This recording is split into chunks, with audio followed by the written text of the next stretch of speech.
Welcome back to Geeky Greenhouse. In today's video, we're going to be showing you how we built these raised garden beds.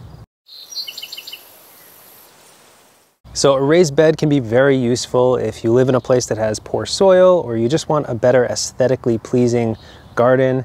And we built these two raised beds to improve our garden space over here and grow some annual vegetables.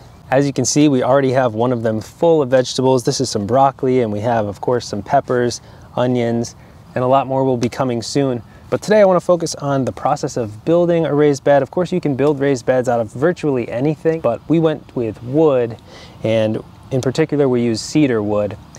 And I'll talk more about this as we go through the building process, but one of the most important factors is the type of wood and the thickness of the wood. So we went with 2-inch thickness, not 1-inch thickness, and we went with cedar wood, which is rot resistant and also pest resistant as well. There is some evidence now that you can use treated wood in your raised garden beds, but we just like the peace of mind of using a raw material, a wood that is untreated with no chemicals, so we won't have to worry about those chemicals leaching into the soil and potentially getting into our vegetables. So with that, let's get into how to build a raised bed. To start, we needed 6 pieces of 2x6 by 8 foot cedar boards. So these are 2-inch thickness and 5.5 inches tall by 8 feet long. Now these were hard to find in this size. Most cedar comes in 1-inch thickness, which will eventually bow out from the weight of the soil. But we ended up getting ours from Lowe's. Cedar naturally resists pests and it's slower to decay over time. But apparently treated wood is now considered safe to use in gardens, so you can make your own judgment there. We cut 2 of the boards in half to make the short sides of the bed, and the other 4 boards are left full length to give a final size of 4 by 8 feet. You could go longer than 8 feet, but I wouldn't go much wider than 4 feet, as it can become difficult to harvest and plant things in the center. Now we laid out the rough shape of the bed and began drilling holes to screw the bed together, 2 on each corner. We're just eyeballing here to line up the height, and it helps a lot to use a level surface.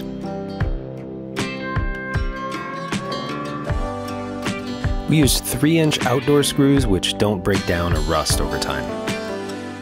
We wanted to make our raised beds a little bit taller than 5.5 inches as they are going on a sloping piece of land, and this will make sure the tops of the beds aren't underground when we put them into their place. So we repeat the process and make another 4 by 8 rectangle to go on top of the first one. This will give the bed a final height of 11 inches. Now is a good time to mention, if you wanted to, you could just buy 8-foot boards that have a 12-inch height. That way you only have to build 1 box instead of 2, but again, we wanted to build out of cedar, and finding it in that shape and size was pretty much impossible.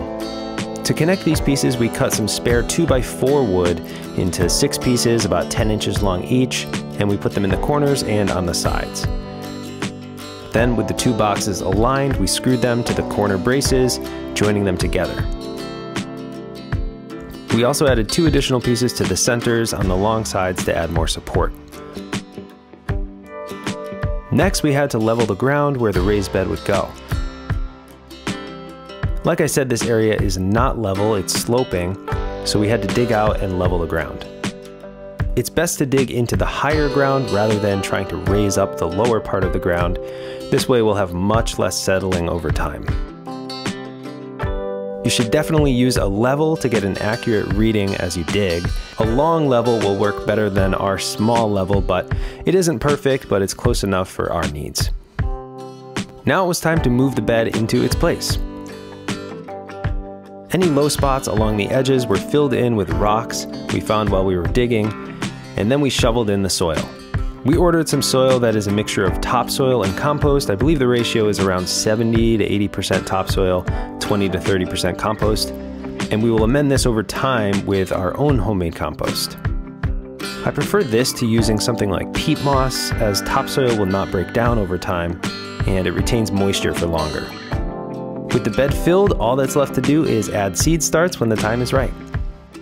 So now I just wanted to talk about some of the benefits and drawbacks of using a raised bed over just planting in the ground or planting in containers, as this is sort of a midway point between the two. So the first benefit is that you can control the soil that you use in the raised bed. If you happen to have poor draining soil, sandy soil, or too much clay, you can order some soil and put what you want into your raised bed, and then you know that your vegetables are going to grow well. Another benefit I just mentioned is drainage. These naturally drain well because they're lifted up off the ground and the water goes through them with ease. Another benefit is the aesthetics. A lot of people like to make their raised garden beds pretty, and it just gives your garden a more uniform feel, and a lot of people like that. I personally do as well. And they're also just versatile. You can see we have these hoops here, so we can lay some shade cloth or insect fabric, whatever we might need to protect our vegetables during the year. Another benefit is that you can build these really tall if you have difficulty bending over or reaching down to access, harvest, and plant your plants, then that will make it a lot easier for you to keep gardening. The only major drawback is, of course, cost, especially if you're ordering wood. Wood has gone up in price over the last year or so, and so building these 2 beds has not been cheap, but hopefully they'll give us many years of use. And if you're serious about your gardening, it may be worth it to you.